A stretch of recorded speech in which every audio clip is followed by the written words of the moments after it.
प्रिय मित्रों, अनंत जीवन देने वाले यीशु मसीह के पवित्र नाम में आप सबको मेरा प्रेम भरा नमस्कार। इस समय आप सत्य वचन कार्यक्रम देख रहे हैं। मेरा विश्वास है कि जितने भी दर्शक इस कार्यक्रम से निरंतर जुड़े हैं वे परमेश्वर के वचन का आनंद ले रहे हैं और जीवन में परमेश्वर की अपरंपार आशीष व सुकून को महसूस कर रहे हैं। हम चाहते हैं कि हर एक दर्शक अपने रचयिता के स्वभाव को जाने, ताकि परमेश्वर जो हमारा रचने वाला है उसकी आशीषों के हम योग्य बने। सत्य वचन जीवन के सत्य को हमारे सामने रखता है कि हम जीवन के अंधकार से ज्योति में आ सके। मित्रों, आज जिधर भी अपनी नजर को हम उठाते हैं तो मनुष्य के बीच असंतोष, भय, अशांति, आपस में बैर रखना, छल करना आदि दिखाई देता है। जबकि इस मनुष्य को हम एक सामाजिक और नैतिक प्राणी मानते हैं और जानते हैं, तो फिर ये सब बातें ऐसी क्यों हो रही हैं? क्यों हमारे बीच में अधर्म बढ़ता जा रहा है? ये किसी जाति, धर्म या वर्ग का विषय नहीं है, परंतु संपूर्ण मानव जाति का विषय है और एक व्यक्ति का विषय है। ये मेरा और आपका विषय है। आज के सत्य वचन कार्यक्रम में हम इसी विषय पर यूहन्ना रचित सुसमाचार से चर्चा करेंगे। जिसके पास जीवन है उसने ज्योति को बनाया है, वही हमारे जीवन के अंधकार को मिटा सकता है। हम उसे जितना अधिक जानेंगे उतना अधिक हमारी समस्या रूपी अंधकार को वह दूर करेगा। इसलिए उसे जानना अंधकार से दूर होना है और उसे ना जानना अंधकार में रहना है। तो आइए हम आज के अध्ययन में आगे बढ़ते हैं। विश्व की सृष्टि का विभाजन आप कैसे करेंगे? मैं एक अंतरिक्ष अभियंता के बारे में पढ़ रहा था। वह ऊष्मा का विशेषज्ञ था जो अंतरिक्ष यान पर ऊष्मा रोधक कवच चढ़ाता था। उसने कहा, यह जगत 3 पदार्थों से बना हुआ है। मेरे विचार में परमेश्वर की उंगलियों के निशान हर एक पदार्थ पर हैं। त्रिएक परमेश्वर सर्वव्यापी है। उसने अपने इस कथन की व्याख्या की, यह संसार समय, अंतरिक्ष और पदार्थ से बना हुआ है। क्या आप चौथा अवयव सुझा सकते हैं? समय 3 भागों में विभाजित है, भूतकाल, वर्तमान काल और भविष्यत काल। क्या समय का चौथा भाग भी है? अंतरिक्ष भी 3 भागों में विभाजित है, लंबाई, चौड़ाई और ऊंचाई। क्या चौथा कुछ है? इसी प्रकार पदार्थ भी ऊर्जा, गति और तत्व में विभाजित है। अतः हमारा जगत त्रिएकत्व के चरित्र चित्रण को धारण किए हुए है। आइए हम देखेंगे देह धारण इस अवलोकन में कैसे सुसंगत होता है। पहला है समय। आदि में वचन था और वचन परमेश्वर के साथ था। दूसरा, अंतरिक्ष। वचन देहधारी होकर अंतरिक्ष में आया। कहाँ? बेतलहम में, और हमारे बीच में डेरा किया। हमने उसकी महिमा देखी, अनुग्रह और सच्चाई से परिपूर्ण। तीसरी बात, पदार्थ। परमेश्वर को किसी ने कभी नहीं देखा। केवल एकमात्र पुत्र जो पिता की गोद में है उसी ने उसे प्रकट किया, क्योंकि वह पदार्थ रूप में आया, मानव रूप में, इसलिए मनुष्य उसे देख पाया। यह देह धारण का समय, स्थान और पदार्थ परिप्रेक्ष्य है। आइए हम आगे देखेंगे। भूतकाल। आदि में वचन था। वर्तमान काल, वचन देहधारी हुआ। भविष्यत काल, परमेश्वर को कभी किसी ने नहीं देखा, केवल एकमात्र पुत्र ने उसे प्रकट किया। पौलुस ने फिलिपियों को लिखा, फिलिपियों की पत्री 3 अध्याय उसके 10 पद में, ताकि मैं उसको और उसके मृत्युंजय की सामर्थ्य के मर्म को जानूं। अब अंतरिक्ष या स्थान के विभाजन के साथ हम उसे देखेंगे। लंबाई, वह आदि में वचन था। चौड़ाई, वह इस पृथ्वी पर देह धारण करके आया। ऊंचाई, परमेश्वर को किसी ने कभी नहीं देखा, केवल पुत्र स्वर्गिक ऊंचाई से नीचे आया कि परमेश्वर को प्रकट करे। अब हम उसे पदार्थ के परिप्रेक्ष्य में देखेंगे। ऊर्जा। आदि में वचन था, वचन परमेश्वर के साथ था। यह ऊर्जा है। जगत की उत्पत्ति कैसे हुई? परमेश्वर ने कहा, एक बुद्धिजीवी के लिए जगत की उत्पत्ति बड़ी जटिल समस्या है। इसी कारण वह विकासवाद के सिद्धांत से संतुष्ट है। परंतु जगत की उत्पत्ति का उचित वर्णन यहाँ है। परमेश्वर ने कहा, सबसे पहली प्रक्रिया यही थी जिसकी प्रतिक्रिया से पदार्थ उत्पन्न हुआ। परमाणु विखंडन क्या है? परमेश्वर की रचनात्मक क्रिया का प्रत्यावर्तन है, अर्थात परमेश्वर की रचना को विखंडित करना। परमाणु पदार्थ का सबसे छोटा भाग है। यदि इसे विखंडित किया जाए तो ऊर्जा प्राप्त होती है। यही ऊर्जा पदार्थ में बदल जाती है, तो वह परमेश्वर की रचना है। आदि में वचन था, वचन परमेश्वर के साथ था, वचन परमेश्वर था। आगे देखते हैं गति। वचन देहधारी होकर स्वर्ग की महिमा से उतरकर पृथ्वी पर आया। दूसरा है तत्व। परमेश्वर देहधारी हुआ। इस संसार में सबसे बड़ा आश्चर्य है कि परमेश्वर मनुष्य बना। देह धारण का आश्चर्य इन दिनों के चमत्कारों से भी इसकी तुलना नहीं कर सकते हैं। ये कथन हम में से किसी से भी बड़े हैं, फिर भी वे इतने सरल हैं। हमने उन्हें पढ़ा, शायद उन्हें कंठस्थ कर लिया है, फिर भी कोई मनुष्य उनकी गहराइयों में नहीं उतर सकता। आदि में वचन था, वचन परमेश्वर के साथ था, वचन परमेश्वर था, और वचन देहधारी हुआ और हमारे बीच में रहा, और हमने उसकी ऐसी महिमा देखी जैसे पिता के एकलौते पुत्र की महिमा, अनुग्रह और सच्चाई से भरपूर। किसी ने परमेश्वर को कभी नहीं देखा, सिर्फ एकलौते पुत्र जो पिता की गोद में है, उसने उसे प्रकट किया। पद 1, पद 14 और पद 18 मुख्य निर्माण खंड हैं। अब इनको जोड़ने वाले पदार्थ को देखिए। आइए हम पढ़ते हैं यूहन्ना रचित सुसमाचार 1 अध्याय उसके 3 पद में। यहाँ पर इस प्रकार से लिखा हुआ है, सब कुछ उसी के द्वारा उत्पन्न हुआ, और जो कुछ उत्पन्न हुआ है उसमें से कोई भी वस्तु उसके बिना उत्पन्न नहीं हुई। प्रभु यीशु मसीह सृष्टिकर्ता है। वह न केवल बैतलहम के पहले अस्तित्व में था, परंतु उसने ही सारे जगत की सृष्टि की। यहाँ तक कि मनुष्यों ने जो सामान बैतलहम को बनाने में प्रयोग किया, वह भी उसी की सृष्टि थी। वह आदि में था, उसी ने जगत की रचना की। उसके बिना कुछ नहीं सृजा गया था। यूहन्ना रचित सुसमाचार उसके 1 अध्याय उसके 4 पद में आगे लिखा हुआ है, उसमें जीवन था और वह जीवन मनुष्यों की ज्योति था। अब हमारे सामने 2 मूल तथ्य आते हैं, ज्योति और जीवन। जीवन हमारे चारों ओर दिखाई देता है, परंतु क्या आप समझा सकते हैं कि जीवन क्या है? वैज्ञानिक कहते हैं कि उन्होंने जीवन की खोज कर ली है, परंतु सत्य तो यह है कि उन्होंने जीवन की खोज नहीं की है। उन्होंने जीवन का विकास देखा है। इस विकास का कारण जीवन है।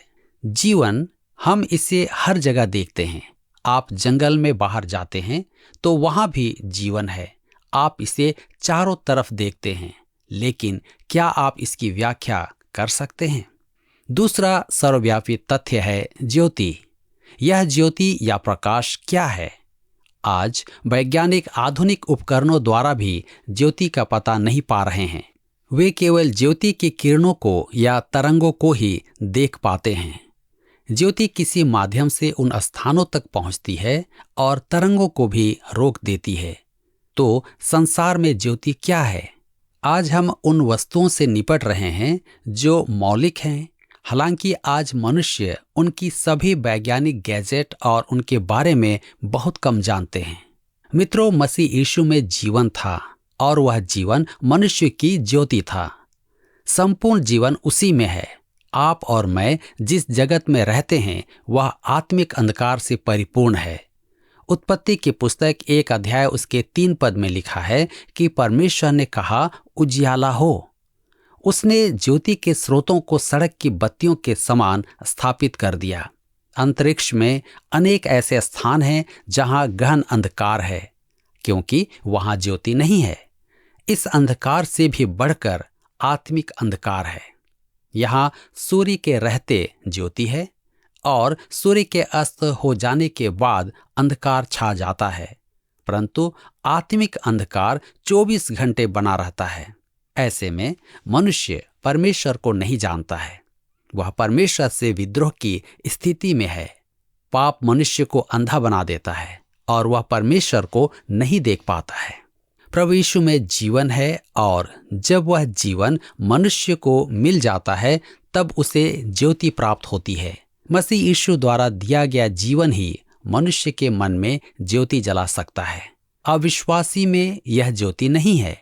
इसी कारण जब आप यीशु की चर्चा उससे करते हैं तब वह कहता है, मेरी समझ में तो कुछ नहीं आता है।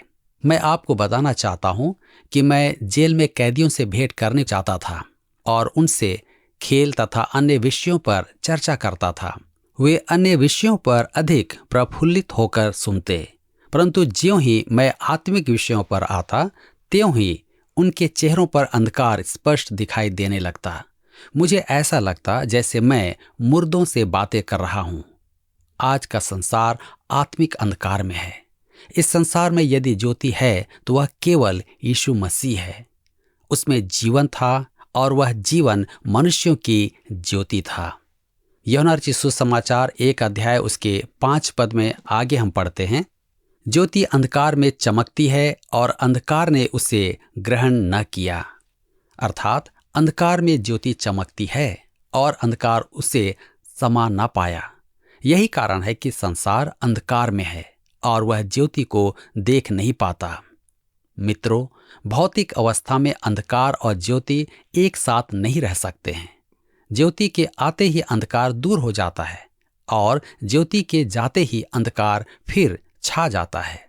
एक विश्वासी जब अविश्वासी से मसीही विश्वास की चर्चा करे तो वह कहता है, आपका कहने का अर्थ क्या है? मैं यथासंभव भले काम करता हूं, क्या मैं विश्वासी नहीं हूं? यह ज्योति और अंधकार का उदाहरण है। अंधकार ज्योति में समा नहीं सकता है। इस पद का यही अभिप्राय है। ज्योति अंधकार में चमकती है और अंधकार ने उसे ग्रहण न किया। आइए हम पढ़ेंगे यूहन्ना रचित सुसमाचार 1 अध्याय उसके 6 से 10 पद में। यहां पर इस प्रकार से लिखा हुआ है, एक मनुष्य परमेश्वर की ओर से आ उपस्थित हुआ जिसका नाम यूहन्ना था। वह गवाही देने आया कि ज्योति की गवाही दे ताकि सब उसके द्वारा विश्वास लाएं। वह ज्योति न था, परंतु उस ज्योति की गवाही देने के लिए आया था।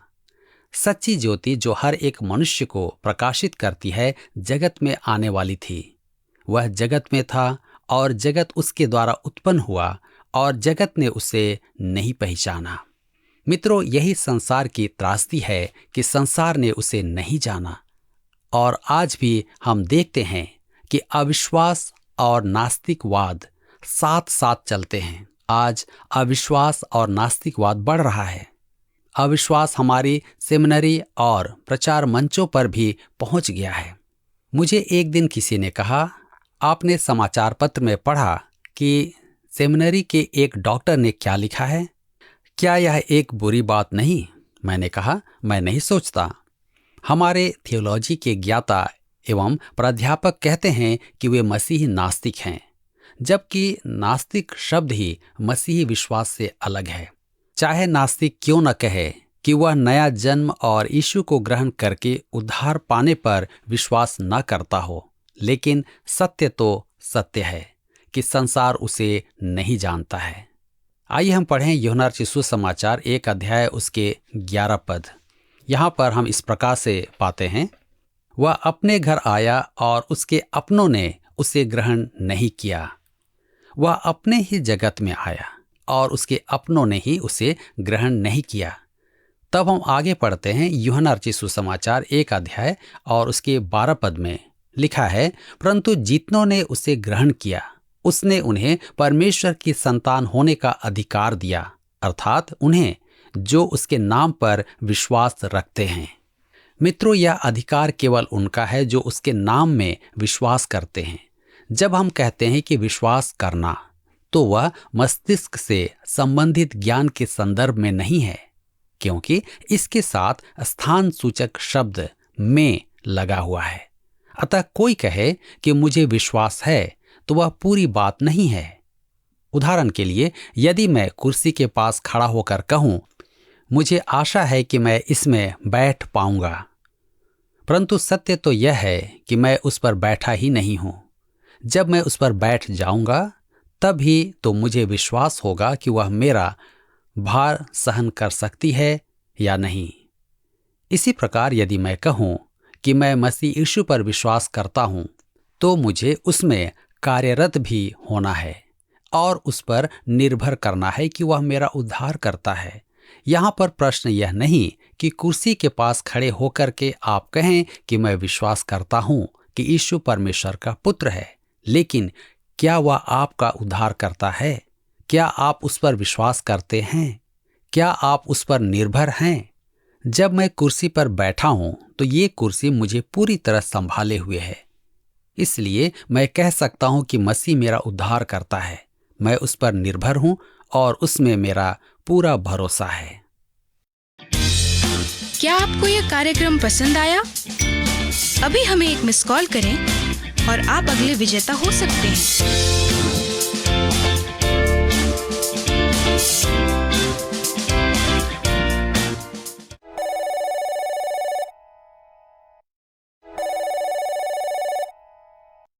प्रिय मित्रों, परमेश्वर का प्रेम हम मानव जाति के लिए कितना अद्भुत है। हम सब पाप के कारण जीवन के मूल अर्थ को खो चुके थे। हम नहीं जानते कि इस पाप से छुटकारा पाने के लिए हमें क्या करना है, अंधकारमय जीवन से ज्योति में कैसे आए।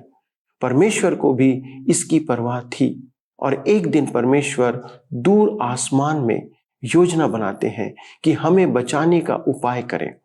आज का अध्ययन हम पर स्पष्ट करता है कि परमेश्वर यीशु मसीह में होकर मानव रूप धारण करते हैं और वह हम पर प्रकट होकर हमें अंधकारमय जीवन से ज्योति में लेकर आते हैं। जैसे कि हमने देखा कि लिखा है कि वह अपनों के बीच आया, लेकिन अपनों ने उसे ग्रहण नहीं किया, यानी वह हमारे बीच में प्रकट हुआ। यदि हम उसे ग्रहण करें तो आगे वह कहता है, जितनों ने उसे ग्रहण किया उसने उन्हें अपनी संतान होने का अधिकार दिया। हाँ मित्रों, यदि आज आप उसे ग्रहण करते हैं तो वह आपको अपनी संतान बनाने का अवसर देता है। वह जीवन दाता और ज्योति को बनाने वाला परमेश्वर है। इसलिए आप जब उसे ग्रहण करेंगे तो इस संसार के बनाने वाले की संतान होने का अधिकार आपको मिलता है। आप स्वर्ग के अधिकारी बन जाते हैं। क्या आज अपना हृदय इस महान परमेश्वर को जो यीशु नाम में हमारे बीच में प्रकट हुआ ग्रहण करेंगे? यदि हाँ, तो आइए हम सब मिलकर उससे प्रार्थना करें कि वह हमको प्रभु यीशु मसीह के नाम से ग्रहण करें।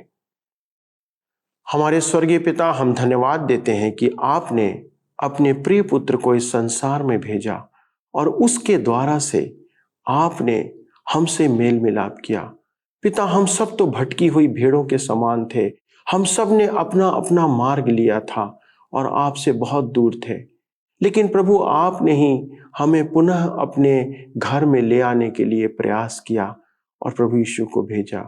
पिता, हमारी प्रार्थना है कि जैसे आपका वचन कहता है कि जितनों ने उसे स्वीकार किया, जितनों ने ग्रहण किया, आपने उन्हें अपनी संतान होने का अधिकार दिया। हमारे स्वर्गीय पिता, आपसे विनती है कि हमारे जितने भी दर्शक इन वचनों को सुनकर आपको आज ग्रहण करते हैं, कृपा करके आप उन्हें अपने अनंत निवास में ग्रहण करें, अपनी संतान उन्हें बनाएं और अनुग्रह करके उनके जीवन को बदलें।